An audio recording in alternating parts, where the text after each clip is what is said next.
كون هتستلم مطبخك وانت لسه بتشطب النقاشه والكلام ده كله والكهرباء ولسه ما خلصتش كل حاجه في المطبخ، يا ريت تخلي الناس تحافظ على مطبخك. والافضل من ده كله ان انت تركب مطبخك بعد ما تخلص نقاشه خالص، علشان المطابخ بتتبهدل. احنا النهارده جينا عشان نصور المطبخ، طلعنا كميه حاجات كبيره جدا تخص النقاشه، وحاجات تخص الكهرباء، وحاجات تخص السباكه. فكل دي مش مكانها المطبخ. المطبخ ده زي الانتريه، زي اوضه النوم، ده من فرش الشقه، ما ينفعش نعامله المعامله دي. النهارده معانا مطبخ في الشروق سلمناه، مطبخ من خامه الكلادنج. دواخل بتاعتي تعالى كده، دواخل كلها عندي من خامه البورديوم 4 مللي. الدواخل كلها، الدرف كلها كلادنج، الدرف كلها معموله دبل من بره ومن جوه. ده الداخلي بتاع الضرفه بيبقى فايبر، وهنا الوش بتاع الضرفه بيبقى كلادنج. طبعا شايفين لمعان المطبخ. خليكم معايا هشرح لكم كل تفاصيل المطبخ والاجهزه، وازاي صممناه، وازاي وزعنا كل حاجه، وايه الحاجات اللي عدلناها فيه. يلا بينا.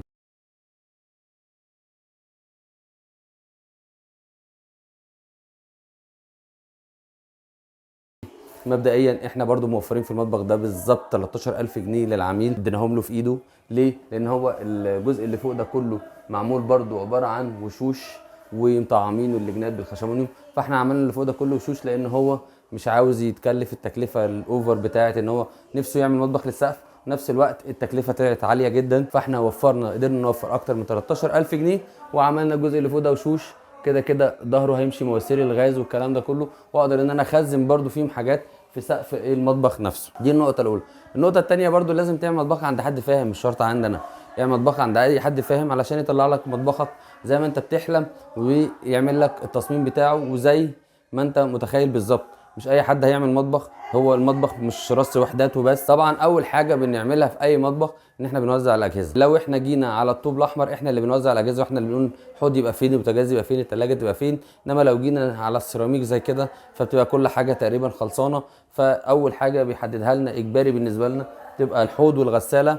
إيه عندنا هنا؟ دي منطقه الحوض زي ما احنا شايفين. هنا المنطقه دي منطقه الحوض، بالسباكه بتاعتها خلصانه. وعندي هنا المنطقه دي منطقه الغساله، برضو السباكه بتاعتها خلصانه.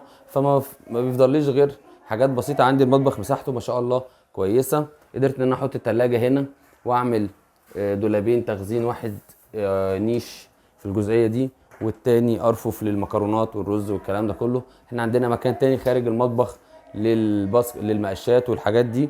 وفي النص هنا عملنا التلاجة بتاعتنا، هتيجي في الجزئيه دي بالكهرباء بتاعتها. وزي ما احنا شايفين احنا ماشيين صف الظرف من فوق كله سوى واحد، الثلاث دواليب واللي فوق التلاجة كله ماشي ميه واحده، بحيث ان هو يديني راحه في العين ويبقى شكله زي ما احنا شايفين كده تحفه. عندي هنا طبعا البوتاجاز هيبقى بيلت ان في الجزئيه دي. عملت تحت درج توابل صغير، ودرجين كبار شويه زي ما احنا شايفين كده في الجزئيه دي. وهنا فوق هنا هيركب شفاط هرمي، حتى لو بمدخنه فالمدخنه هتمشي فوق. الكلام ده كله الظهر زي ما احنا قلنا، الحاجات دي كلها من فوق ظهرها فاضي، طبعا مش هعرف افتحها لكم. وهنا هيركب الشفاط بتاعي تحت فوق البوتاجاز بالظبط. وهنا الفرن بيلت ان في مستوى الوقفه، لما هفتح او هقفل الفرن زي ما احنا شايفين مش هيضايقني. وهنا في الميكروويف، كل حاجه معمول حسابها. عملت تحتهم درجين صغيرين كده بحيث ان انا استغل المساحه بتاعتهم في التخزين. وهنا طبعا الكورنرات كلها مستغله زي ما احنا شايفين. الكورنر عملنا كورنر واسع. الحاجات دي طبعا بتبقى بناء على مساحه المطبخ نفسه، مش بتبقى بمزاجنا. يعني مثلا هنا مكان الغساله جه ممتاز، فقدرت ان انا اكبر الكورنر بتاعي ده من هنا ومن هنا. انما هنا عندي مثلا المنطقه دي عملناها كورنر بثابت، بندخل له من جوه من الضرفه من هنا، بحيث ان انا المساحه ضيقه ما قدرتش ان انا اعمله كورنر بزاويه، علشان خاطر افادي موضوع مفاتيح الكهرباء. زي ما احنا شايفين بصوا هنا كهربائي عامل مفاتيح الكهرباء هنا. يعني المفاتيح دي لو كانت اترحلت جت هنا كان المطبخ بتاعي فرق كتير جدا. هي بتبقى حاجات بسيطه ولكن ما بنعرفش نعدلها. طبعا دي ما عرفناش نعدلها مع العميل في المطبخ. هنا جينا عملنا بعد هنا في البدايه عملنا 3 تربو، البطاطس والبصل والتالت تحت. وعملنا هنا برضو ده دولاب تخزين معمول حساب الفيش. هنا هيتحط خلاط، هيتحط كبه، هيتحط الحاجات دي.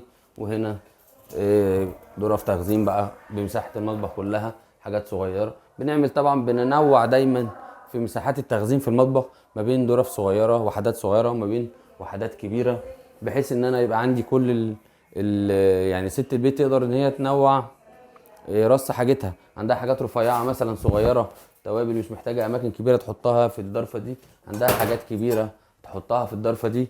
عندي هنا تحت برضو عملنا مكان للتخزين، وعملنا هنا درج سحري للتوابل للزيت لاي حاجه في المطبخ.